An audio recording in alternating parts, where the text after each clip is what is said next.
Hi friends, welcome to the channel. This is your Govindraj. Thank you very much for watching my previous videos and also sharing it in your network. And I am sure some of you have already become the membership channel member. Congratulations. And if you have not become the member, please do become the member, because if you look at the channel today, it has got more than 250 videos, highly technical, and in the membership channel alone it has got more than 60 highly technical videos which have been very precisely done. Clarification is given using the statutory provisions and also supported by judicial trend. So I am sure this is going to be more and more advantageous to you, and your legal costs are going to come out. Legal costs are going to reduce because of these videos for your establishment. And today we are going to talk about this Employees Compensation Act 1923. See, if you look at the statute, or if you are in an employment, something happens when you are at employment, a personal injury or an occupational diseases, then whether you are going to get any compensation from employer or not is the subject of the discussion of Employees Compensation Act 1923. So we are going to have more and more videos in the series going ahead, so that we can understand when you are eligible to get a workman compensation, and what circumstances, and how is the calculation, and what is the application of the act. All those things we are going to discuss in the series of videos on this topic. Now in this video we are going to understand more particularly about the application of the act. So if you are an employee at any category or any grade, is that act is going to be applicable, or if you have employed in different establishment, different nature of establishments, are you going to get covered under the Employees Compensation Act when any personal injury caused or occupational disease occurred during the course of your employment. So that is the topic for a discussion, and in the future videos I'm also going to tell you how the workman compensation has to be calculated within the statutory framework of the Act of 1923. So let's proceed, friends. Before I am getting into the real topic of the application of that, let me give you certain history of the statutes. See, if you look at before 1923, the remedy for any personal injury caused during the course of employment or arising out of and in the course of employment, the remedy was available under civil law for claiming compensation for pain and suffering, loss of earnings, medical expenses, and other damages. But however, in this case, the claimant was required to prove the employer's failure for not providing safe working conditions, safe plant and appliances. Now, employers' intentional or grossly negligent acts were supposed to be required to be proved, and also employer's ignorance to his duties was also required to be proved. So, therefore, the remedy under the civil and law of torts was very time consuming, subject to strict proof, and it was expensive, and there was a strong opposition or defense from the mighty employers. So therefore the ignorance and illiteracy of employees and claimants made particularly impossible to get justice under the civil and tort laws. So meanwhile, if you look at how the industry has progressed today, the industrialization in the era has created more and more injuries and accidents because of the factories and machines, all those things. And because of these things, there were huge protests and movements against employers' carelessness, started in Britain as well as started in India also. Now, these defenses built by the employers were actually sought to be demolished one by one by enacting various statutes in England, and the same trend was also reflected in India also. So therefore, ultimately in the year 1923, this Workmen Compensation Act was passed, and it was renamed as Employees Compensation Act 1923 in the year 2010. So therefore, the history is, in order to make the employer responsible for industrial accidents and occupational diseases, the Employees Compensation Act 1923 took the origin, and also it came into effect. So this is the brief history about the act, friends. Now let me give you a little understanding of objective and scope and applicability of this act. And in this video, we are going to discuss also whether the statute is going to be applicable for shops and establishment, and more particularly information technology and information technology enabled services, where the employees get more and more higher salaries, and depending on the nature of the employments, whether those employees are also covered under the statute or not. We are going to discuss about this topic. Now if you look at the act, this actually covers the compensation by employers for personal injuries, as I have told you, for accidents arising out of and in the course of employment. So about this I already talked in the many videos. You are requested to watch the previous videos for clarity on what is arising out of and in the course of employment. And not only the personal injuries, in case if the employment connected reasons, any occupational diseases are contracted by the employees, those contracting of occupational diseases also will be deemed as injury by accident, and the compensation is liable to be paid by the employer. And what is the basic ideology behind this statute is employee compensation is not a penalty for the wrong done by the employers, but a cost incurred to remain in business. Now, if you look at the application, the statute framework, there is no specific application is available under the statute. It actually covers employees who are employed for jobs which exposes them to risk of danger, accident prone, hazardous and occupational diseases. So therefore, under the statute, section 21DD, which defines the employee definition, who are employees under the statute, and the schedule 2, which covers nature of employments which are covered under the employees category. If any employee is doing those employments or those jobs which are covered under section 21DD and section schedule 2, then these employees, if they contract any occupational diseases or if they get into any personal injury arising out of and in the course of employment, so then they are going to get compensation under this statute. And this act came into effect from 1st day of July 2024, and as I told you, this was renamed as Employees Compensation Act 1923 in 2010. Now in order to understand this statute, there are 4 schedules are very important. Schedule 1 actually lists out injuries deemed to result in permanent total disablement. There are part 1 and part 2. The part 1, if any injury is listed, then it talks about 100% loss of earning capacity, and part 2 gives you partial loss of earning capacity. And of course, schedule 2 I have already talked about. There are lists of employments or lists of jobs which the employees are doing, and that gets covered for the under the section 21DD employee definition. And those employees, if they get accident or if they get contracted occupational diseases, then the compensation liability arises in the hands of employer. And schedule 3 talks about occupational diseases. There are part A, B, C. In part A, if their diseases are peculiar to certain employments, they cover under part A. And in part B, the employment exposure should be for minimum 6 months, and part C talks about minimum exposure of such a employment for certain period as specified by the central government. Of course, schedule 4 is also very important because that gives a multiplying factor based on age for calculation of compensation, because you have the loss of earning capacity, you have the multiplying factor. Based on these 2 parameters under section 3 and 4 of the act, the compensation gets calculated, which we will see in the future videos. Now coming back to the applicability, I have already told you friends, this applicability is basically based on section 21DD and schedule 2.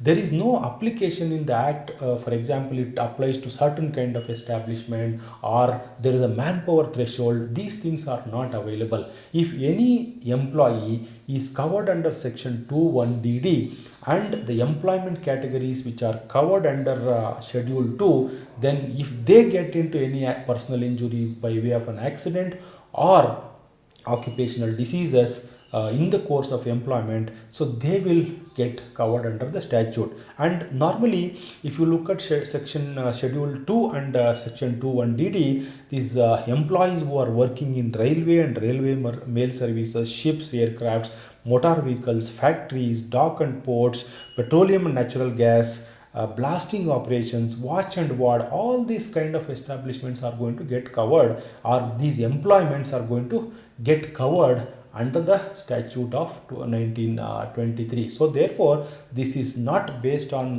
the threshold of manpower or different kinds of establishment. It is based on the employment types, the kind of employments which are classified under section 21DD and schedule 2 are going to decide whether such an employee or such an establishment is going to get covered under the statute of 1923. So however, the statute is not applicable to the armed forces, and also when it comes to dependents, these dependents are also considered as employee once the employee gets deceased. So this is very important.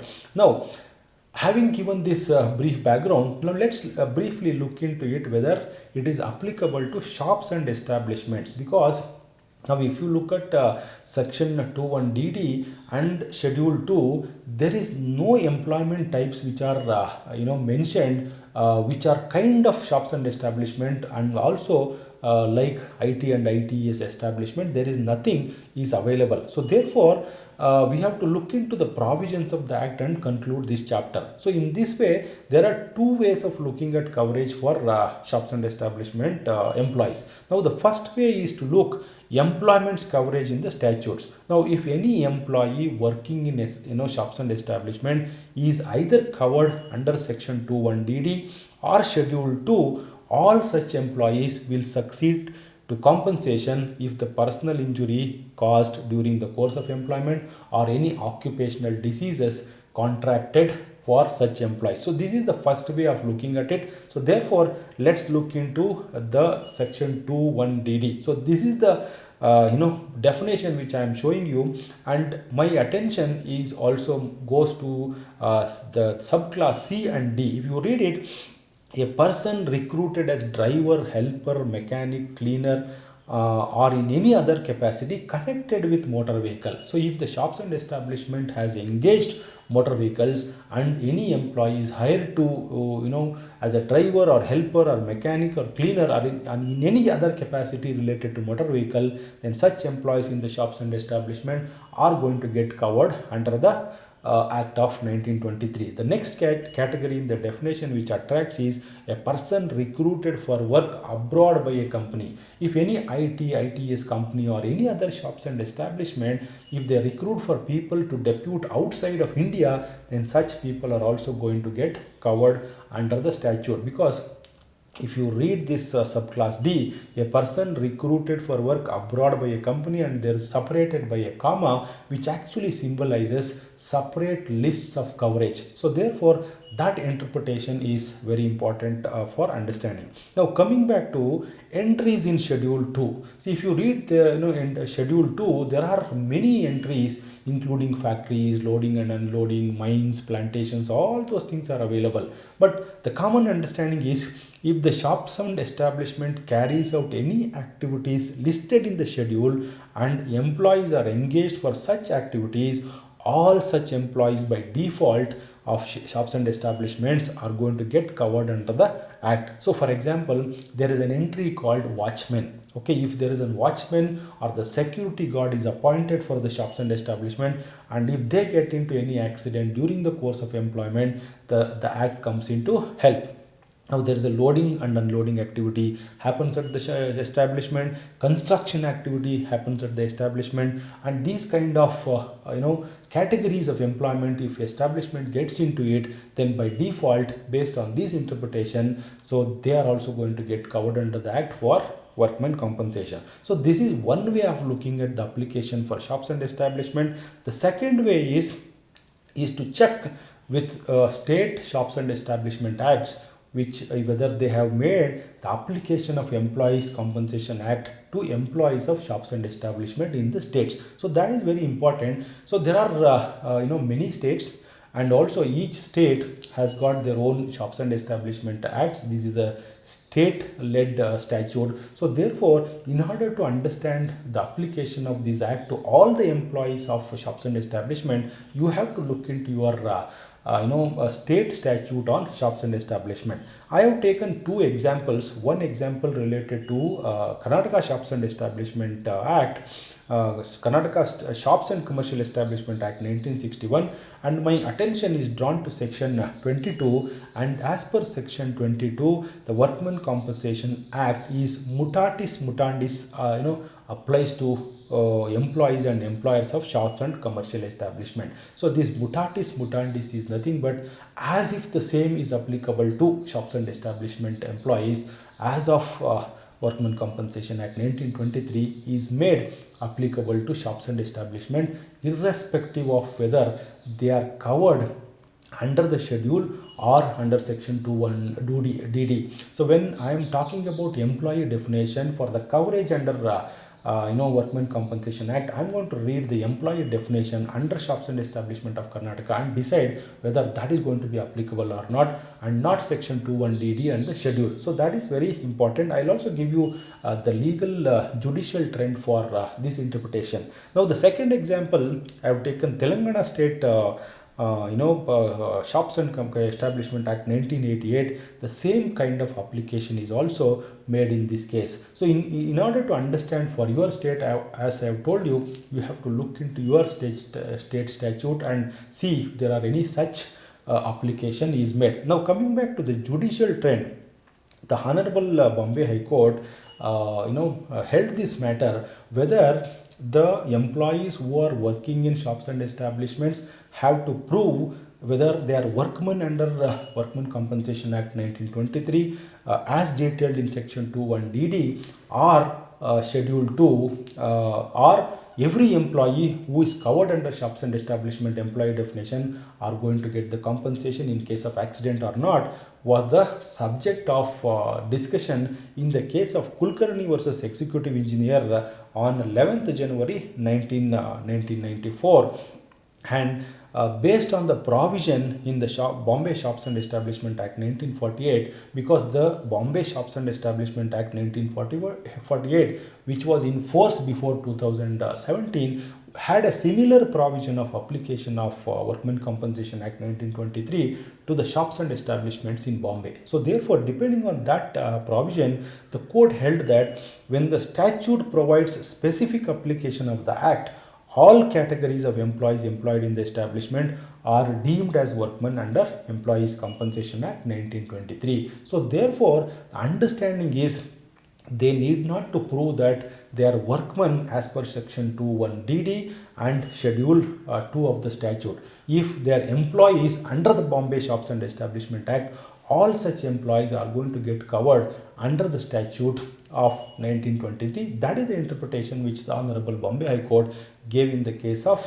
Vasudevananta Kulkarni, which I have given you the case law. You can go and read on the internet as well. Now, the conclusion what we can make is, if there is no such coverage in the relevant Shops and Establishment Act of the state, the employee will not succeed for compensation if he is not able to prove that he is a workman under Employees Compensation Act 1923. But if the statute contains the specific coverage, like in the case of Karnataka and Telangana, even Bombay Shops and Establishment Act, then all the employees of the establishment, irrespective of their category of workmen or employees, will be held as workmen under the Employees Compensation Act 1923. And if they get into any accident or personal injury during the course of employment, or arising out of and in the course of employment, or any occupational diseases, then they can claim the compensation under the statute of 1923. So therefore, this is the understanding I am giving you, friends, on the application of the act to the workmen under section 21 DD and schedule 2, and also in the case of all other establishment, more particularly shops and establishment acts and information technology and information technology enabled services. All these establishments are required to be complied based on this interpretation and understanding. Thank you very much for watching this video, friends. I am sure this piece of information has benefited you, you are able to understand the concept and the application and interpretation very clearly. And in case you have any doubts or clarifications, of course my coordinates are available in the video, you can get in touch with me. And in case you would like to become the member of membership channel, you are free to do so, and this will definitely help you in going ahead and increasing your knowledge for the establishment and for yourself, friends. Thank you very much for watching. Once again, I'm going to come up more and more with these kind of new and innovative and interpretation videos, and then that is going to benefit, friends. Thank you very much and see you soon in the next video, friends.